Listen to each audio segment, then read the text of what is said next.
So this video will go over dumbbell squats. First thing I'll show is just normal squats. Then after that we'll talk about close stance squats. So here you see a couple normal stance squats. So with the dumbbell squat, right now I have dumbbells in the front rack position. So I guess you could call this a dumbbell front squat instead of a barbell front squat. So what I'm doing is I'm racking the dumbbells onto my shoulders, and then from there it's just the same mechanics with the squats as before, as in any other squat. So moving your hips first, bringing them down, knees out, weights on your heels. Okay. So what I'm doing with the dumbbells, I'm resting the heads of them on my shoulders. It'll be easier to see from the side view, which I will show here in a minute. But right now, you need to consider that your elbows are close to each other. So look at my elbows. So they're in some and they're forward. They're not out and wide. They're in a little bit and they're forward. This is important because this allows the dumbbell to rest on your shoulders. So the next step I'll take is I'll move my feet to hip width apart. Going to hip width apart.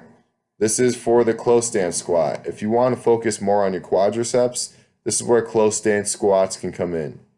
So I'm moving my feet to hip width apart, and then I can do two things here. I can turn my toes out a little bit, or I can keep my feet straight. So for the normal squat, we would normally want to have our toes out a little bit. For close stance squats, you can have your toes a little more straight. And we'll talk about the difference between the two. So in this example, my toes will be out even though my feet are hip width. So this is still hitting my quads. So if you look at my knees are still out in relation to my feet. This allows my torso and thighs to not be in the way of each other as much.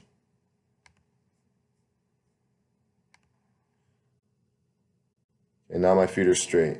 Still trying to push my knees out compared to my feet a little bit. All right, so my knees are still out a little bit in relation to my feet, and that's good. That's what you want. Also look at my elbows at the bottom. They're still forward. So your elbows are going to want to drop at the bottom. Don't let it happen. You want to keep them forward. Keep that weight racked on your shoulders. Make sure you squeeze your quads and butt when you're standing up. So the thing about close stance squats, and especially if you have your feet straight, is your back is going to be more likely to round at the bottom. The reason is because your quads, your thighs, and your torso, they'll get in the way of each other. That's just how the anatomy works. So what I don't want you to do is round your back. Do as much as you can to not round it. So if you're looking at my back right now, there is a slight tiny bit of rounding there in the mid to lower back. So do the best you can to fight it. Keep that in mind that you're more likely to round your back. So if it means not going deeper than parallel, so right now I'm a little bit deeper than parallel. If it means not going deeper than parallel, that's fine. You can slow the reps down, make them harder, and you can focus more on your quads just by being conscious of it. So do those things if that's what you're trying to do to work your quads more. Don't round your back. There you go, and that's the dumbbell squat.